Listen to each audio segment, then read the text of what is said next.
Bine, v-am găsit, vă spunem, la o nouă ediție a emisiunii Realități și perspective. Astăzi dorim să discutăm despre Uniunea Europeană și Orientul Mijlociu, câteva din lucrurile de actualitate comentate din perspectivă creștină. Avem alături de noi pe un vechi prieten al studioului Alfa Omega TV, care ne vizitează din când în când aici în România, Leo van Doesburg. Thank you, Leo, being with us today. Leo este director executiv al ECPM, European Christian Political Movement, și la început, înainte de a intra în subiectul emisiunii noastre, o să rog să ne spună câteva cuvinte despre ECPM. Leo, a few words about ECPM for the people who didn't know too much about this political entity. ECPM started in 2005 as a reaction to give an answer on how can we promote Christian values in a political realm. So the ECPM, the European Christian Political Movement, is a political movement. We have members of the European Parliament, members of national parliaments, political parties who are united around the Christian values. And we have 5 directions. One is the protection of family based on a marriage between one man and one woman. The protection of human dignity, protection of life from conception to natural death, the freedom of religion or belief, the fight against human trafficking, and also an economy that works for the people, focusing on small and medium enterprises. And we have also a strong policy on supporting the position of Israel in the Middle East.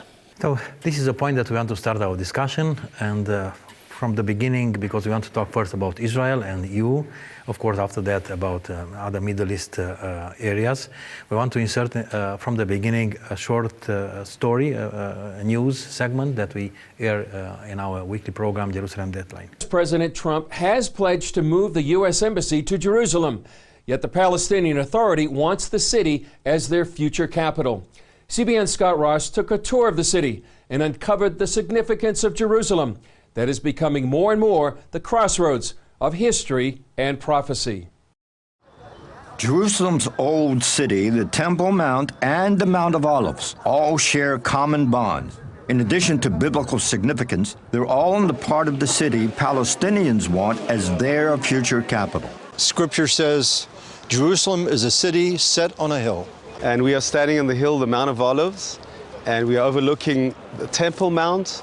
Beautiful vision here of the old city, and behind it the new city. Chaim Silberstein, founder and president of Keep Jerusalem, believes the city must remain united. We spent a day looking at Jerusalem from different angles to understand its complexity. This is a city that's ensconced in geopolitics, in divisiveness, both within the Jewish people and certainly the Arab nations against the Jewish people. Jerusalem has been conquered more than any other city in history, yet it's been the only capital the Jewish people have ever known. Still, the world refuses to recognize it as Israel's capital, even though it's mentioned more than 640 times in the Old Testament and not once by name in the Quran. Jerusalem is the capital of Israel. We know that over 3,000 years ago, King David came here, he conquered Jerusalem, and he set up his capital here. And for 1,000 years, Israel had sovereignty, the Jews had sovereignty in the land of Israel. A pocket of Jews remained in Palestine, in Israel, throughout the centuries. But we only saw a real return of the Jewish people in the last 150 years or so. And today, when we look at Jerusalem, we see Jerusalem built up. At what point was it that the Arabs, the Palestinians, made a determination that this was their capital? It was only when the Israelis liberated Jerusalem in '67 that they changed that, because they needed to get us out. So they then created this idea that they want a Palestinian state with Jerusalem as its capital. On the world stage, Jerusalem is typically divided between East and West. The newer Western city is primarily Jewish. The older eastern section stretches from north to south. The majority of the city's Arabs live there, but so do an almost equal number of Jewish Israelis. With the city as it is now and the talk of dividing Jerusalem, is that realistic? A divided Jerusalem? I think that it would be a disaster of historic proportions and a huge mistake, because dividing up Jerusalem will create the exact opposite effect of peace. From 1949 to 1967, Jerusalem was divided, with Jordan controlling the eastern sector. During 1967 Six-Day War, Israel took back control. Silverstein took me to the battlefield that turned the tide. This is the actual spot where hand-to-hand combat took place here, is that correct? Correct. This is probably the toughest battle in Jerusalem during the Six-Day War. Between the west and Mount Scopus was Ammunition Hill, so it was critical to take this hill. The Bible calls Jerusalem the city of the great king, and it's seen many kings. In 1964, Jordan's King Hussein started building a hilltop palace on the northern edge of Jerusalem. The Six-Day War interrupted his plans. This site where we are now is not really the palace of King Hussein, but rather the palace of King Saul. From on high, it's easy to see why kings old and new would want to occupy this hill. We're looking eastwards, and we're actually looking into the Judean desert. Behind the Judean desert are the mountains of Moab, which is where Jordan is today. Oh. So we can see all the way to the Dead Sea and the Jordan Valley. What we see below us is the Jewish neighborhood of Pisgat Ze'ev, and to the north of that, Neve Yaakov. These two neighborhoods are basically nestled within Arab neighborhoods that are surrounding them. If we would cut off Jerusalem and say everything to the left of this line would be Palestine, 90,000 Jews living in these two neighborhoods would find themselves in Palestine. How can you divide them when they're so integrated? That is a rhetorical question. It is. Yes. Looking to the north, we could see biblical Judea and Samaria, otherwise known as the West Bank. In the distance, just 5 miles from Jerusalem, is Ramallah, the current seat of government for the Palestinian Authority. An important thing to understand when you want to understand the strategic issues facing Jerusalem is what is the goal of the Arabs. They understand that Jerusalem is the heart of the Jewish people, and if they can liberate Jerusalem from their point of view, then they will have succeeded in liberating Israel ultimately. Silverstein believes the Arabs have 3 main ways they're working to liberate Jerusalem: by force, propaganda and diplomacy, and demography. What they're doing is building and building and building inside Jerusalem, largely illegal structures. In fact, have successfully created a territorial continuum that runs from Ramallah in the north, all the way through Jerusalem, through the Old City, to Bethlehem in the south. And by doing that, they would have infiltrated a demographic Trojan horse inside Jerusalem. Do you have hope for this city to eventually be whole? Do you see a good future ahead or no? Zechariah chapter 14 talks about what's happening here on the Mount of Olives. There'll be an earthquake here, there'll be a war, there'll be all kinds of unnatural things that are happening here. That's yet to happen. That's yet to happen in the future. But Zechariah ends the prophecy by saying, and Jerusalem will dwell secure. The question is how we will get there. The thing that is guaranteed to bring peace to Jerusalem is keeping Jerusalem united under Israeli sovereignty. And that certainly is the prelude to hopefully the incredible event that we hope and pray will happen later, which will be ultimate peace both to Jerusalem and the world.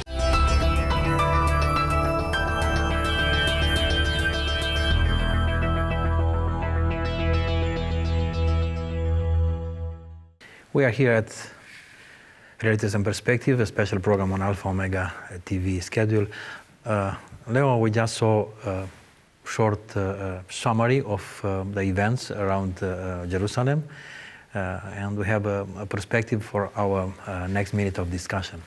This year, there are a lot of celebration connected with Israel and Jerusalem. Maybe you can start with this. Why it's important this year? Why it's important to talk this year? This year is a very historical year for Israel. It is exactly 100 years ago when the Balfour Declaration actually promised a homeland for the Israelis. It's 50 years after the United Nations had the resolutions for establishing the State of Israel, and over 70 years after the United Nations resolution established for Israel, and it is 50 years after the reunification of Jerusalem.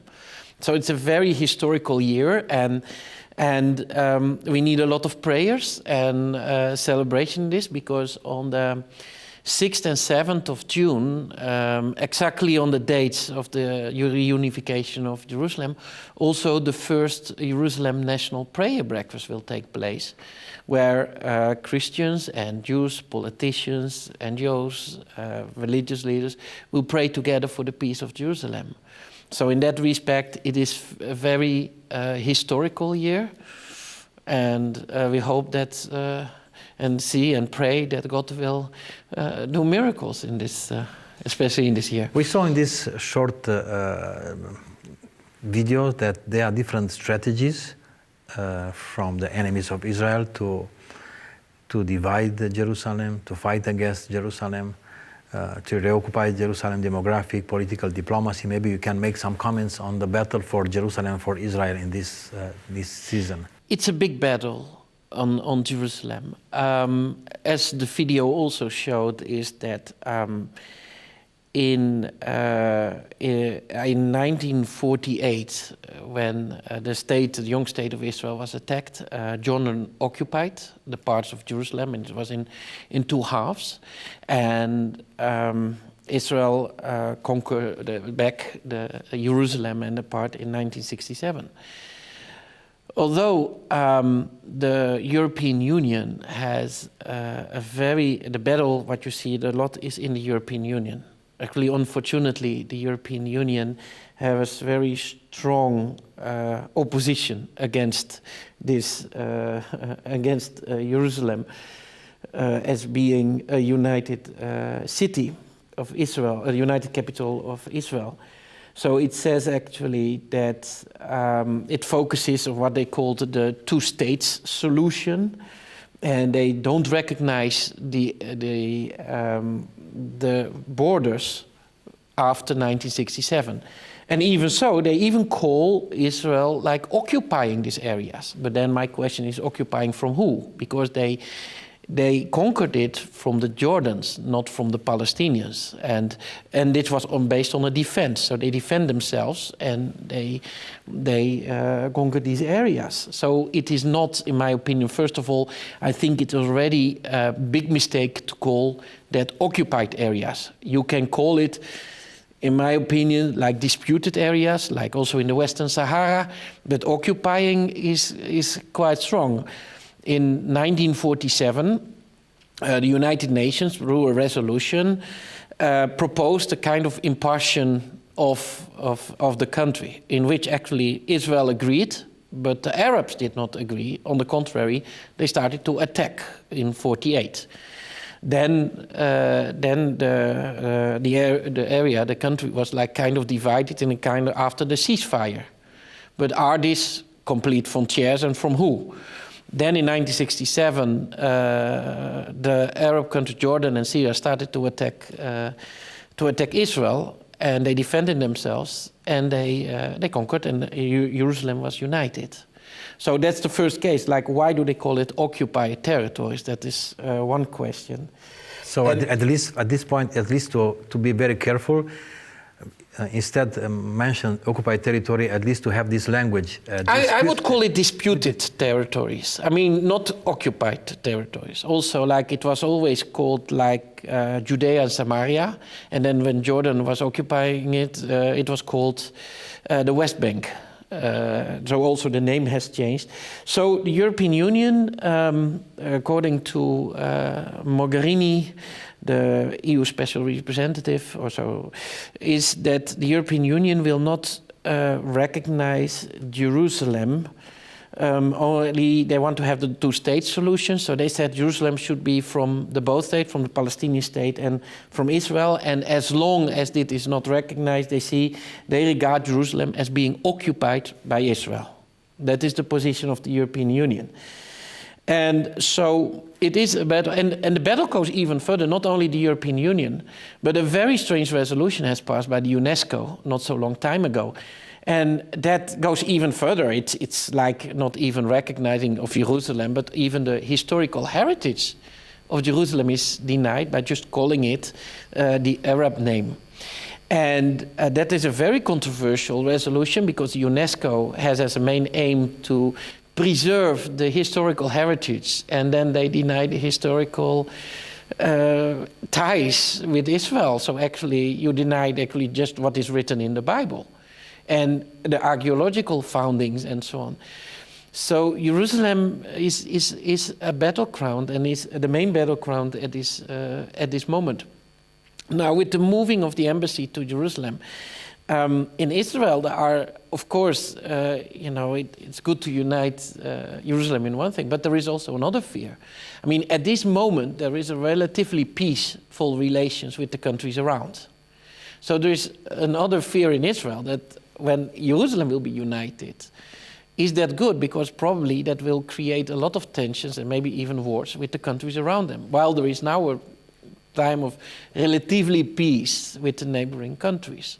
So it is a big discussion, and I'm really interested in how this discussion, what will happen. So I have a question. Listen to you. You are one of the voices as ICPM, one of the political group in European Parliament. You are one of the voices there in EU, and you said EU as a corporate policy is not exactly favorable to Israel. How you? Maybe you can say a few comments from EU group of parties. It is very interesting that if a debate in the European Parliament is about Israel, it is with a lot of fears, a lot of hatred, a lot of scandals also. It's very hard, to have for the parliamentarians to have, a good position on these issues.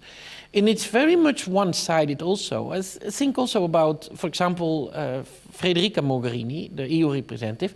She received, for example, Abbas, so the leader of the Palestinian Authority there. She complimented him on, on the peace and the reconciliation and so on. But she completely does not mention the problem of that the same Palestinian Authority is financing actually the families of deceased terrorists or the terrorists in prisons who received a salary that is 5 times higher than the people working in the West Bank themselves. Also, the problem of the incitement in Israel, or in Palestinian territories, against Israel on schools. There is, you can see on the internet, there is an organization called the Palestinian Media Watch, who is collecting all kind of evidence on how in the media, on how on schools are presented hatred towards the Israelis. The newspaper in England, the Sunday Daily, the Daily Sunday, presented an article that says, made an investigation, and 24 schools in Palestinian areas are carrying the names of former terrorists. They are seen as martyrs there. So why? I mean, the official position of the EU is as follows. They said that there should be going towards a final agreement, and that will exist of 2 parts. It says that there should be security arrangements that for Palestinians respect their sovereignty and show that the occupation is over, and for Israelis protect their security, prevent the resurgence of terrorism, and deal effectively with security threats, including with new and vital threats in the region. Where is that second part? Where is this problem of the fight against incitement in schools and against the hatred against Israel? How the Palestinian children are... Why is this not taken into consideration?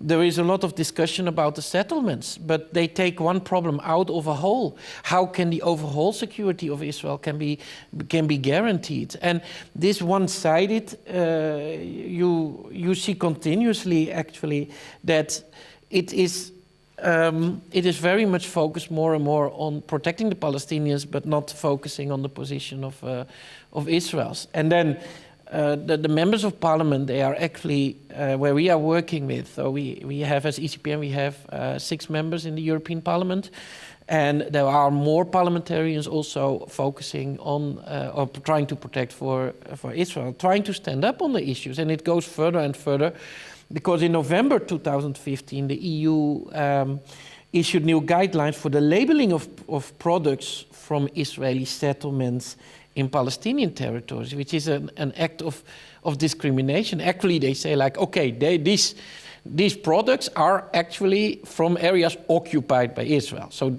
that's a kind of an issue that they want to label it, and that the guidelines that stipulate that the products made in Israel settlement must be clearly labeled in Europe. But it means that there is a prejudice against Jews and against Jewish products and things, and Samaria in all its aspects. You mentioned that some EU members, member of European Parliament, like from ECPM, for example, and not only, they start to have a different voice. If instead the majority of the voices are against Israel, they try to boycott Israel. So we want to insert at this moment of our discussion a fragment from a program called European Report.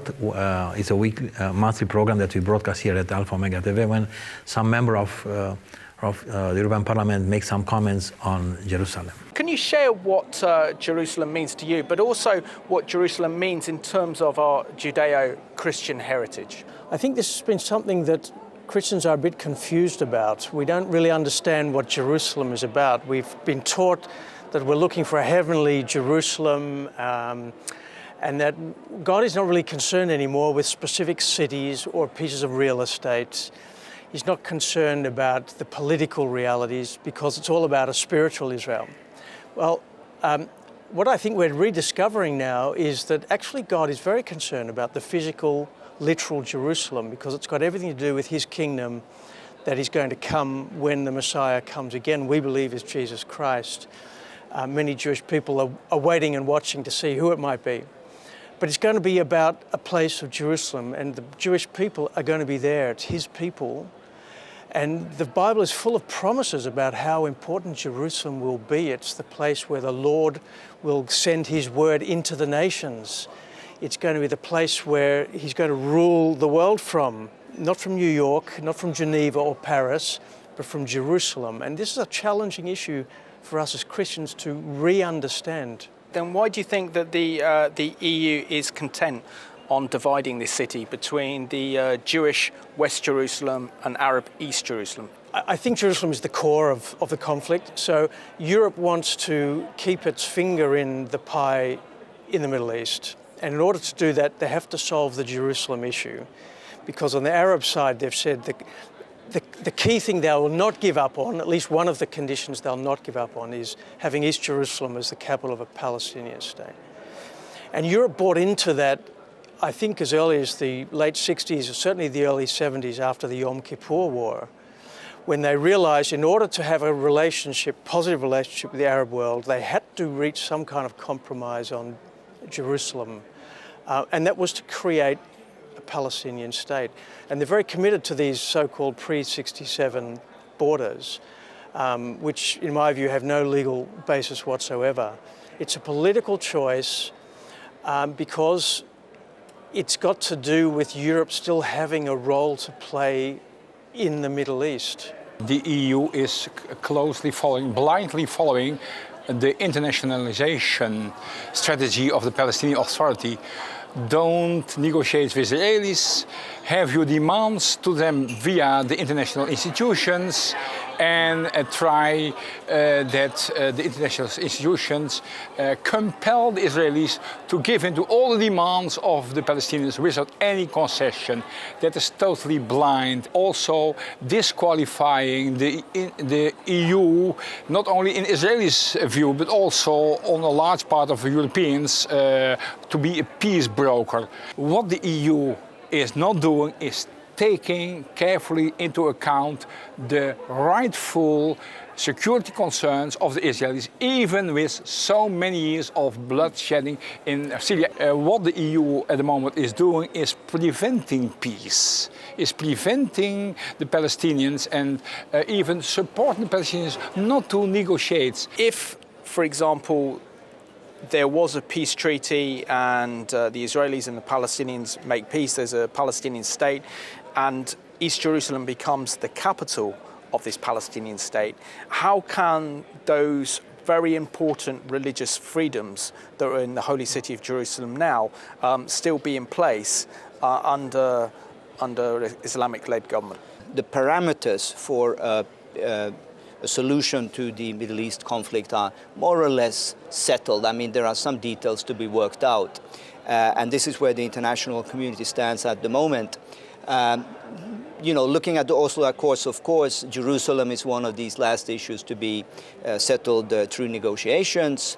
But you're absolutely right, and this is something we are always consistently pushing for. What would be the future for religious freedom in an Islamic-controlled East Jerusalem? And I think we have a very strong case to say that if the case before 1967, when East Jerusalem was under Jordanian rule, a moderate Jordanian rule, and Jews and Christians could not worship freely in the old city. Religious sites, synagogues were desecrated, destroyed. If this took place under a so-called moderate rule, what can we really expect in today's volatile Middle East, where we have Hamas around the corner and where even Fatah, as we know, are very radical in terms of how they look at the rights of minorities? This is not acceptable. Jerusalem has never been a divided city. So when the State of Israel was created in May 1948, in a conflict situation, Jerusalem was basically the old city of Jerusalem as it had been for 2,000 years. And as Thomas has said, at the end of the conflict in 1949, Jordan occupied East Jerusalem and all of what became known as the West Bank. Israel, in 1967, at the end of the conflict, had control back over Jerusalem. So the whole idea of occupation doesn't really make sense for East Jerusalem because it's never been owned by anybody else. You can only occupy something in terms of international law if another person has a legitimate claim to it. And the Palestinians, with all respect, have never had a connection with East Jerusalem. Only in the last few years, 50 years or so. Prior to that, it's been occupied by so many other kingdoms and powers. But it was only when the Jewish people started to come back to Jerusalem in big numbers, suddenly the Arab world picked up its ears and decided, no, we're going to make a claim for Jerusalem as well. If you look at all the Middle East, Jerusalem, I think, is the only city in the Middle East where there is a guaranteed protection of minority rights. Absolutely. Every other country and city, look at Damascus, is being destroyed from the inside. And here you have a model of a city where, with all its imperfections, if you're a Muslim, you can worship in a mosque in Jerusalem, even West Jerusalem. If you're a Hindu, you can practice your religion. If you're a Christian, you can be a Christian.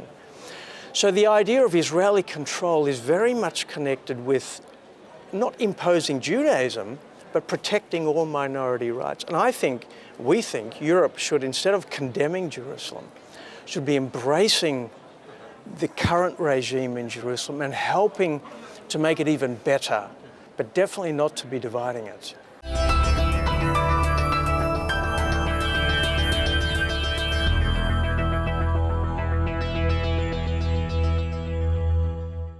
We're again in Alpha Mega Studio at Realities and Perspective program talking about EU and the Middle East.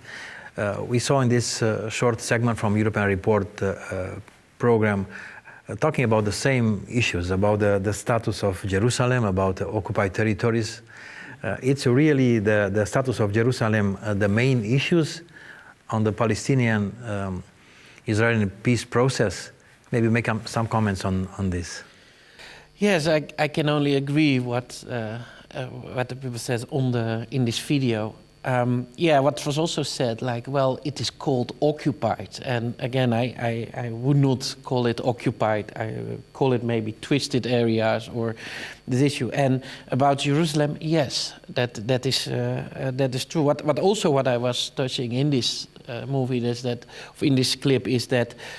Mr. Bastian Belder, who was was member of the European Parliament, is member of the European Parliament. He was also the president of the delegation for the EU on Israel, also member of our movement. And what he says is very clear. That he says that the EU seems actually to blocking the peace process, and that they're using the institutions not to negotiate with Israel, but to use the institutions in order to try to get their point. I mean, what you see with the UNESCO, very clear, is that that this decision of the UNESCO is actually against the peace process, because it gives a kind of leverage to the Palestinian authorities in order to try to claim something which is not claimed.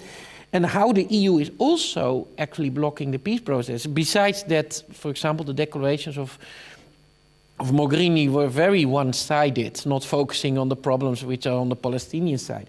It's also the funds that the EU is paying to the Palestinian areas. I mean, the EU is the largest donor of the foreign aid to the Palestinians. So in the European Commission and the member states, they reached 1 billion euros a year to the Palestinian authorities. And why they do this, they call it like, well, they want to aim conditions for peace, stability, and prosperity in the region, notably by advancing the Palestinian state-building process, promoting good governance, and encouraging economic recovery with a view to enhancing the viability of the future Palestinian state. So it's also one-sided, just focusing on the Palestinian state. And what was remarkable is that the EU Court of Auditors very much criticized on how the funds were given to the Palestinian authorities. First of all, in a report, they said that since 2007, a considerable number of Palestinian authority civil servants in Gaza have received their salary partly from funded through the EU aid, even though they were not able to work there due to the political circumstances.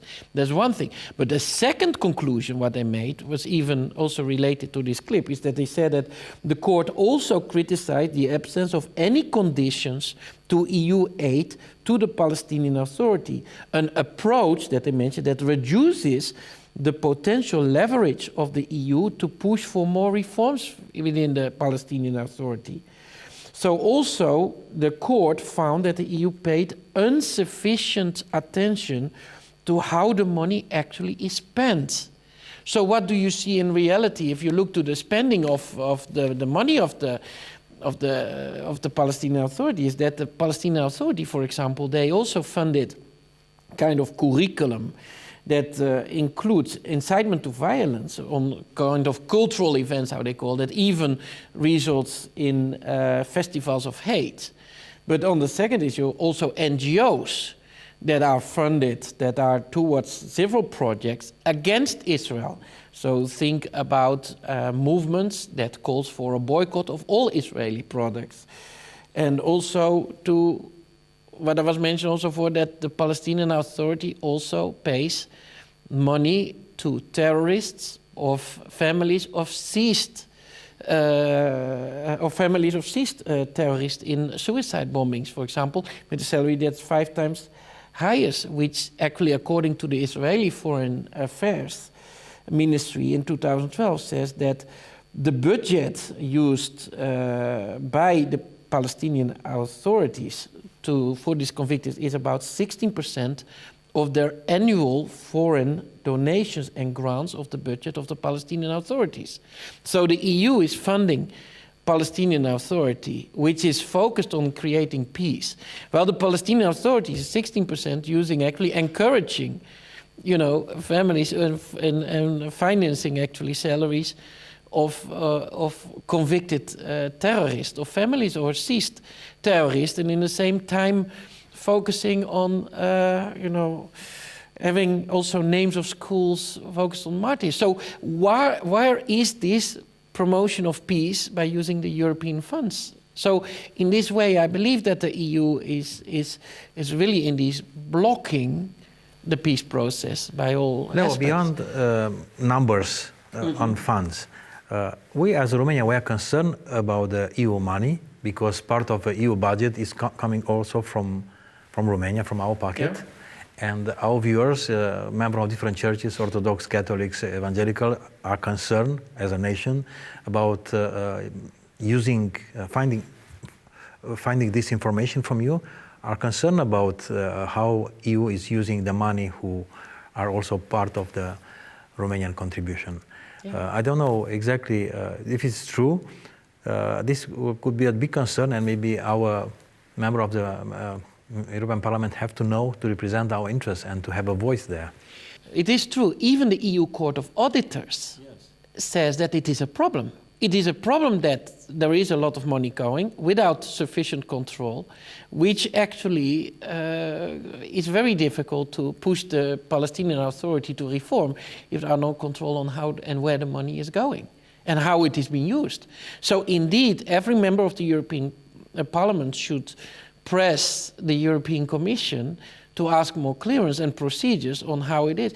Well, there is generally about EU funds, the transparency of European funds and to what projects. I mean, like generally, I know that the response is like, yeah, we are supporting projects. We are not supporting, you know, these different organizations.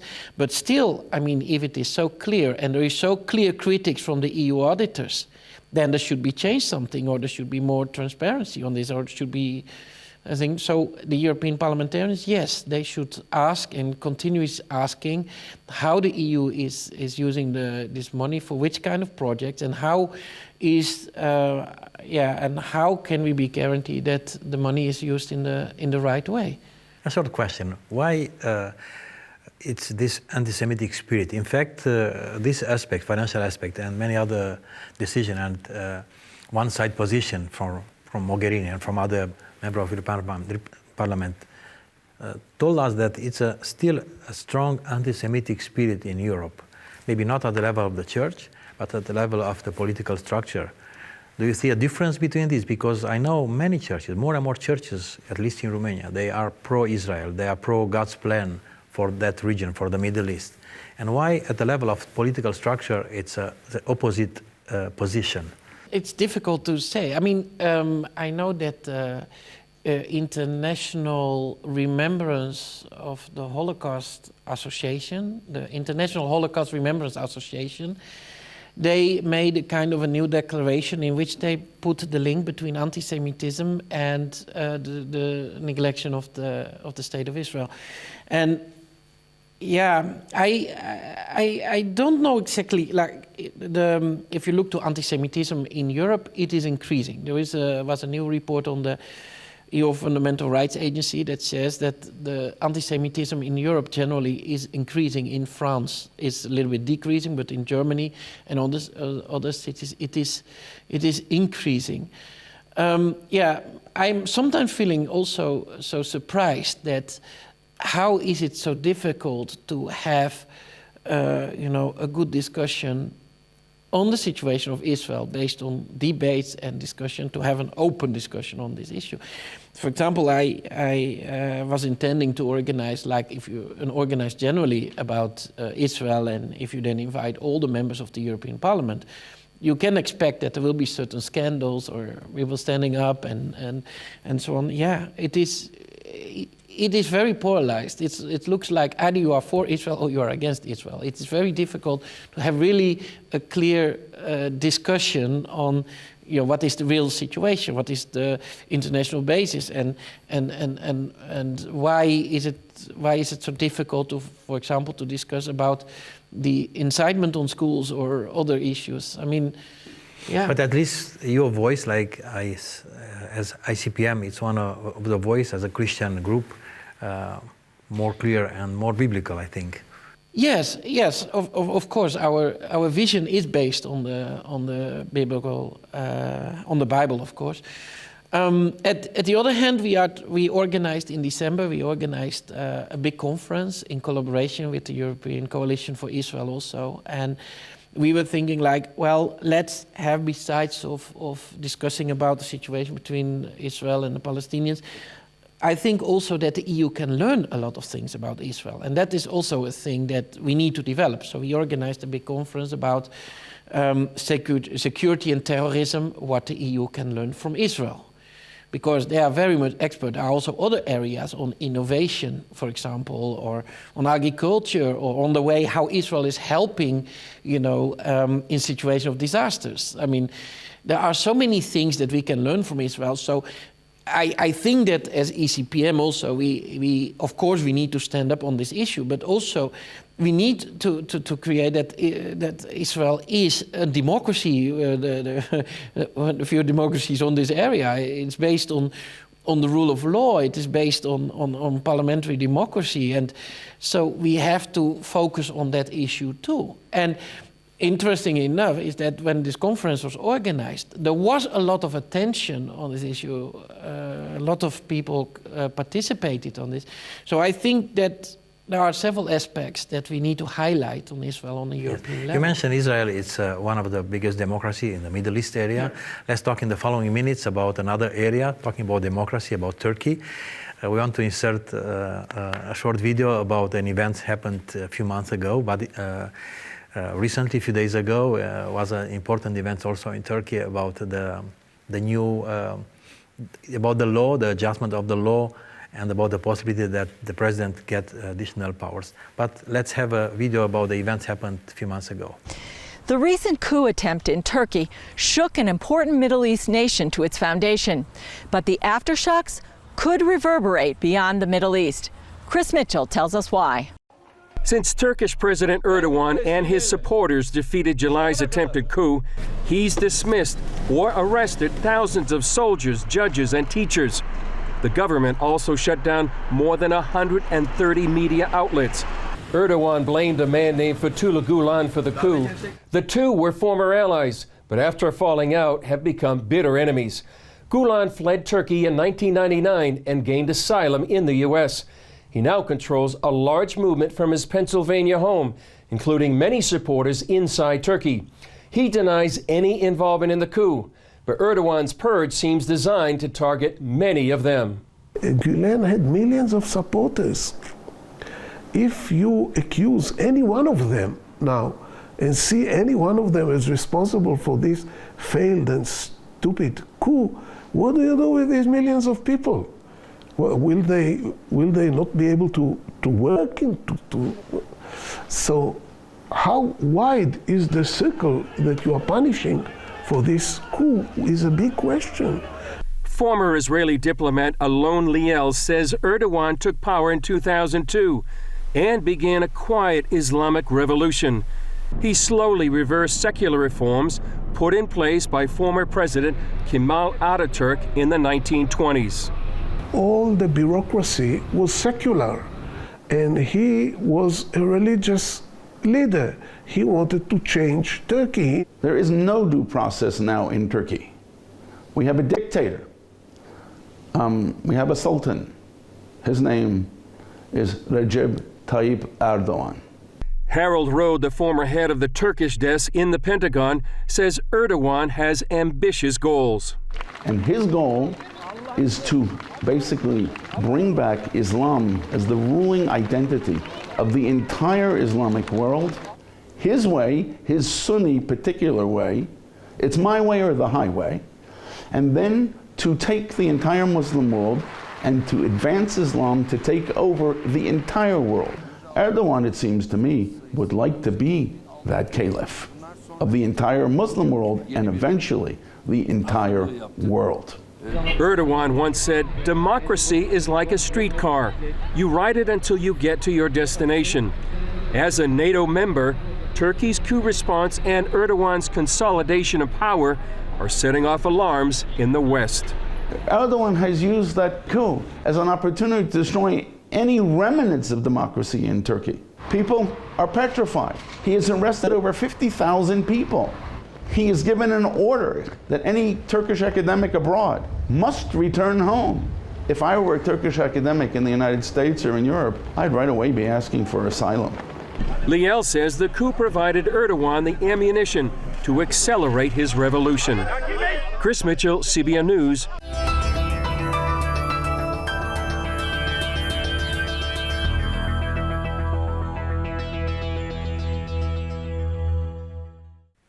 It was a short report about an event happened a few months ago, but a few days ago, another step that Erdogan has done in Turkey against the democracy, but on his way to take full control on Turkey happened about this referendum. Maybe you have some comments. Of course, from Christian perspective and from European perspective, because I know Turkey is a member of NATO, and at the same time, Turkey is looking to be part of EU. How we make comments on this? Yes, first of all, about the events concerning to the referendum, we are very concerned about what has happened. As also on this clip was shown, is that Erdogan is taking more and more power towards him. He is acting more like the old sultanate, you know. So like this referendum was about changing the constitution of Turkey, and that gives actually much more power to Erdogan, so he can appoint the judges without the appointment of the parliament. He can issue decrees, which decrees with the force of law. He can dissolve the parliament, and he can have also the main senior appointments in the bureaucracy, and he can exercise in control of the armed forces. So the parliament still exists, but limit in the powers. And if he has the majority, then you can control all the areas. So there is a big concern actually on the rule of law and the democracy. That is the first thing. The second thing is that what was also mentioned is that after the coup, there was a kind of hunting on journalists. Opposition newspapers, they were closed down. There is no freedom of expression. And actually the arm of Erdogan waits further than only Turkey. And that was also in the concern. For example, in the Netherlands, there was the Ministry of Foreign Affairs, the State Ministry in Turkey, the press agency of the State Ministry. They published a list of organizations in the Netherlands who were connected with the Gulen movement. This is an interference in internal politics in the Netherlands. And people feel intimidated. It was also saying that people who were connected with the Gulen, they were kept in, when they visited Turkey, they were not allowed to leave the country anymore. So there was a lot of intimidation. And actually in the country, in the Netherlands, for example, they created dissension into the Turkish population who are for against Gulen. So the arm of Erdogan goes further of influencing in the country. And then before the referendum, they wanted to send the Minister of Foreign Affairs of Turkey to the Netherlands to a rally, or actually on the referendum. And the Netherlands, the Dutch authority, refused because of security issues, because there is a lot of tension between within the Turkish community. And then they sent the Turkish Minister of Family and Social Affairs there to go to the consulate to speak there. And well, that was rejected. So the Dutch prevented her to enter the consulate. And then Erdogan was using this and calling the Netherlands and other countries Nazi, fascist. But even more, he was actually saying, like, you can walk now outside freely. So actually it can be seen as a kind of a warning to the Netherlands, like, well, be careful. And also in Germany and in Belgium. So it is a policy of intimidation and a policy of influences. Well, the OSCE was monitoring the referendum and brought a very critical report saying, like, this referendum, this campaign was completely not honest. So there was no possibilities to have a campaign on a no campaign. There was intimidation. The media was controlled. So you cannot say that this is an honest referendum, how it went. So, and concerning to the persecution of Christians, also it has a lot of concern that the Open Doors have the World Watch list on the countries which had the most persecution of Christians. And unfortunately, Turkey raised on this top. So the number of discrimination, the number of persecution of Christians and intolerance has increased significantly. And still, so if we think about Turkey, we think about the breach of the human rights, the breach of the freedom of religion, the breach of freedom of experience, no respect for human dignity, and then also the war against the Kurds. There is also no peace. So as ECPN, we are very strong. We said we should stop the negotiations of the accessions to the EU. At this moment, the Parliament in the resolution says to freeze the negotiation. We said we should stop. So we created a website. It's called freedomfirst.eu. So we are creating a petition to ask the European Commission and the European Council to stop the negotiations, to stop the accessions to the European Union. Because if you go back to the history of the negotiations, actually to see, like in 1959, actually we are talking about a very long time of negotiations. Then in 1959, Turkey applied for membership of that was called in that time the European Economic Community. That was before the European Union. Then on 12 September 1963, they had an agreement creating an association between the Republic of Turkey and the European Economic Community. So we should creating an association between these two. Then in 1970, we got an additional protocol saying like, okay, we should have a timetable to abolish tariffs and quotas on goods and services so we can create towards a custom union. And then on 14th of April 1987, Turkey applied for a membership to the European Economic Community. And in 1989, the European Economic Community says like it's good to negotiate, but we should wait to a more favorable time because at that time there was a problem with Greece, Cyprus, the political situation, the economic situation. So they said, okay, we can negotiate, but we do it in another time. Then in 1995, we got the discussions of accession to many Central and Eastern European countries, and interesting enough, including Cyprus, but not Turkey. So, and then in 1997, the negotiations of 1995, the European Economic Community wanted to have a more closer customs union. And then in October 2005, negotiations started, but it needed to complete agreement with the institution. So there are 35 chapters the Turkey should open and negotiate. 16 are approved and only one has closed. So why? Because of the political record, of the human rights issue and the breaches. So why should we, if we look to this whole period from 1959 until now, why do we still want to have Turkey into the European Union? Why are we now not saying once and for all, we stop it? Because we want to be friends with Turkey, and in the same time, the European Union, on one hand, they are very weak and careful with Turkey, and in the other time, you see that in countries within the European Union, like Hungary and Poland, they are attacked on the rule of law. While on Turkey, where journalists are imprisoned, where Christians are persecuted, where they still say, like after the referendum, the first reaction of the European Union was, we will wait for the report of the OSCE. Well, the report is very clear. Now I'm very interested what the European Union is doing. We want to stop it. We want to say, okay, stop it. For Turkey, there is no place within the European Union. I ask you a personal point of view. Interesting, this story of negotiation between Turkey and EU. Turkey is now, part of NATO, important position. Turkey is wanted to join the EU. Turkey has some kind of partnership relation with Russia, who is not exactly in good relation with EU and with NATO. And Turkey has some interest, some military interest in other countries in the Middle East, especially Syria.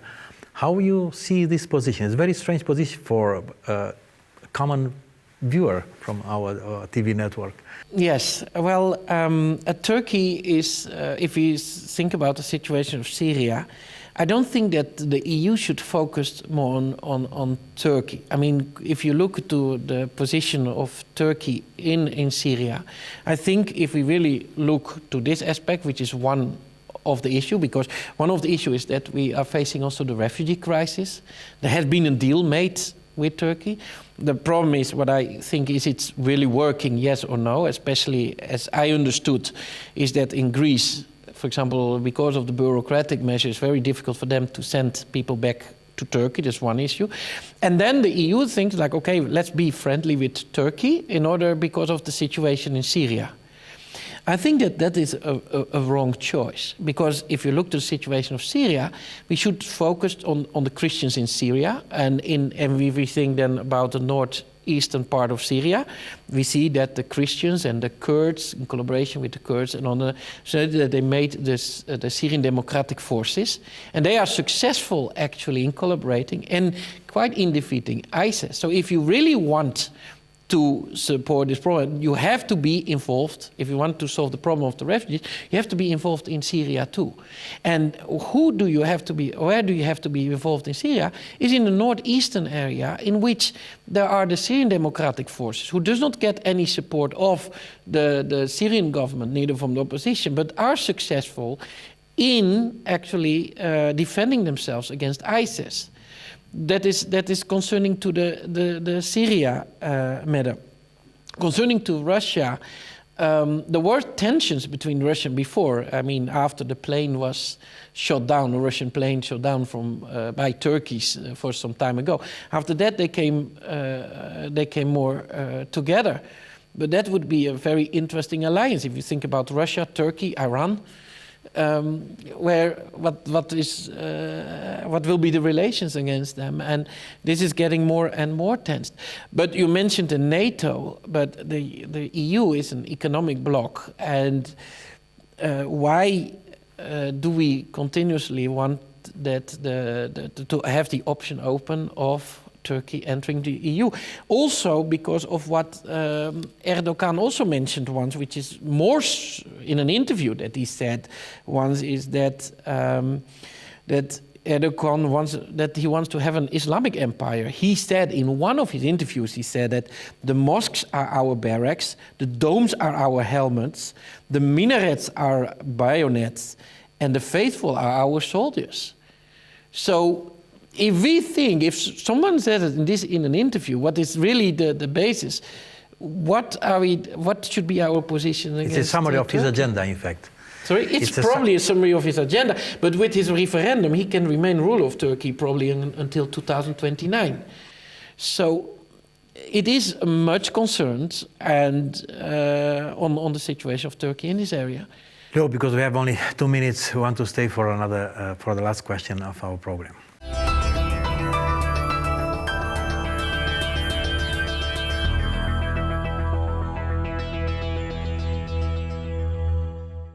We are on the last 2 minutes of Realities and Perspective, talking about EU and the Middle East. So we talk about Israel, of course, about Turkey, and about the situation in the area, but don't want to close this program without having a few comments about Iran.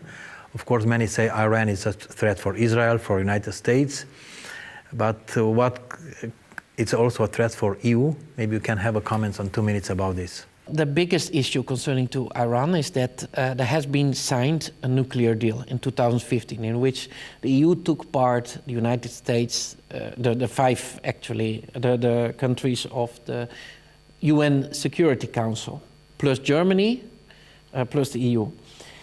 And under this deal, actually it says like, okay, Iran offered to limit the use of nuclear energy to civil use, and to have United Nations be able to check if this is the case, and in the same way, you know, the sanctions are lifted. Which is dangerous about this issue, in which also the EU signed this deal, is like what happens if Iran is not keeping its promises? What will be done then, and what will be the situation then? And also the situation is also like you lose your leverage on changing the human rights there. So Iran is a very dangerous country threatening Israel, also the US and Europe actually also. So it is it is a dangerous, I think, move in order to have this deal. And what will happen with this, we can only see in the future. Yes, it's important, and maybe this was a subject for another program, but thank you once again for being with us. And maybe we have a comment, an optimistic comment about the situation, because we talk only about tough subject in this program, challenging things. Maybe you have, I know you're an optimistic person, Leo, but maybe you can have a... yeah, we know that whatever is the situation and whatever is happening in the world and in the Middle East, we know that everything is in God's hand. He will be always with his people of Israel. And that's why we can also trust in the future.